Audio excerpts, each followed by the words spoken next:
Okay, now let us go to the second case. Case 2, this is a bit tricky, where k is not equal to L. What happens now?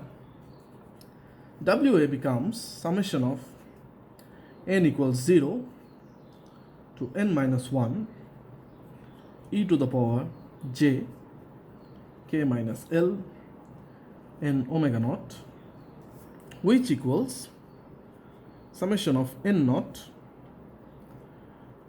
n which goes from 0 to n minus 1, and by the property of exponents we can write e to the power jkl, j times k minus L omega naught, something like this, to the power n. What I've done here is simply written e to the power ik in the terms of e to the power I to the power k. Now, doing so, we have come to an interesting fact, that is, this term is nothing but a geometric progression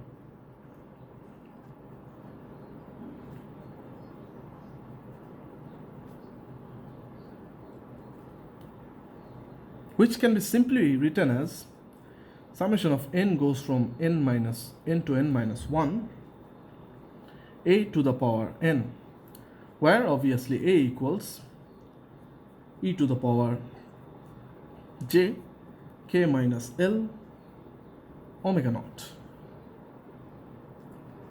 isn't it? Now, if you have studied series in the intermediate or in the higher secondary, you'll be able to remember that this will result in an expression something like this: a to the power n minus 1 minus 1. This was the formula for this type of geometric progression. So, plugging in this formula to W of A will become e to the power j k minus L omega naught n. Here to the power n, we have done the reverse of this operation. We are writing this one to be this. Minus 1, this one, over e to the power j k minus L omega naught minus 1. Now, since omega naught equals to be twice pi over n, the numerator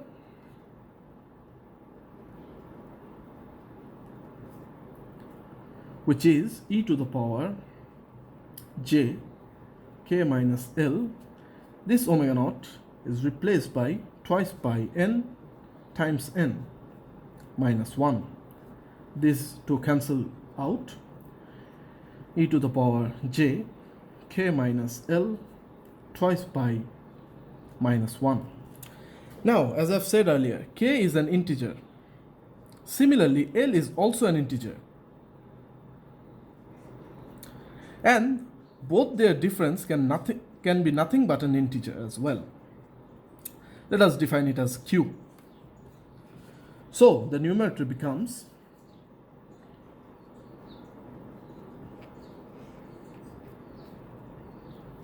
e to the power j q twice pi.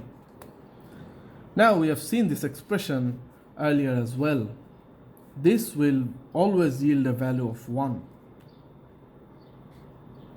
Does it not? And there is a minus 1. This part, this minus 1 is this one. This part will always yield a value of 1. So we can write the numerator to be 1 minus 1, which is equal to 0.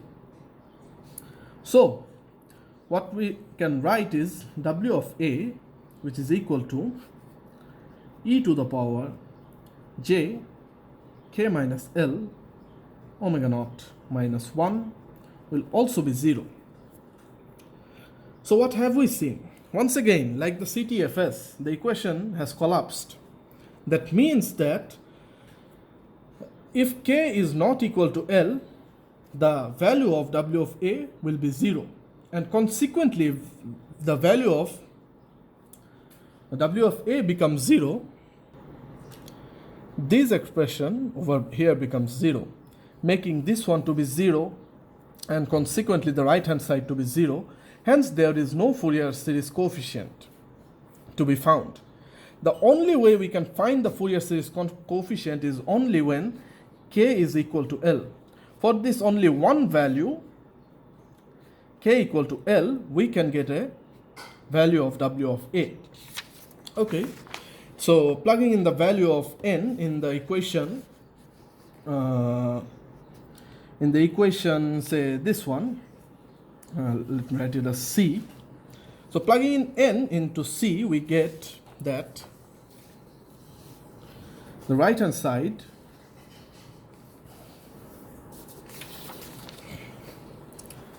becomes this one, summation of k, which goes from 0 to n minus 1, C of k, and W of A in our case is n. And upon closer inspection, we see that this summation is not required, because n is only possible if for only one value of k, if you know what I mean.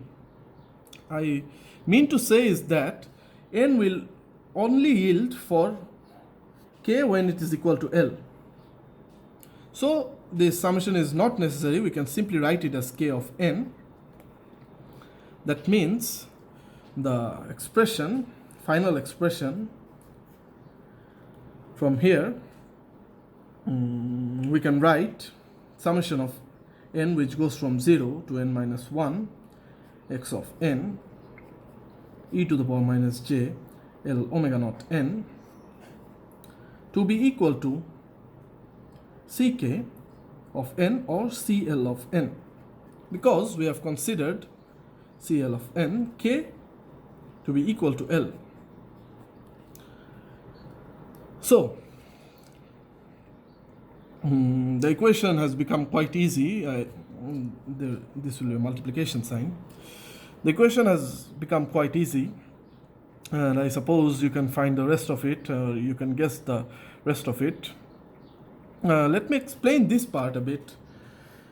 Here, what I've said, if you don't understand, I'm for your edification, I'm repeating it once again, is that we got the value of n for only one value of k, which is equal to L. For every other value of k, it becomes 0. Hence, this summation sign is not required, because we cannot sum only one thing to itself. Okay, now let's move on to the final expression. C of k equal to C of L, which becomes 1 over n. N goes from 0 to n minus 1, x of n, e to the power minus j, k omega naught n, since L and k are equal. So this is pretty much it. This is the expression for the Fourier series coefficient. And with that, we come to the end of the lecture. I suppose we can write this is the analysis equation, and this over here is your synthesis equation for DTFS. Okay, ladies and gentlemen, that has been the end. All that is left to say is that I hope you understand what I have taught today, or at least try to do so. Take care of your health. Good luck and goodbye.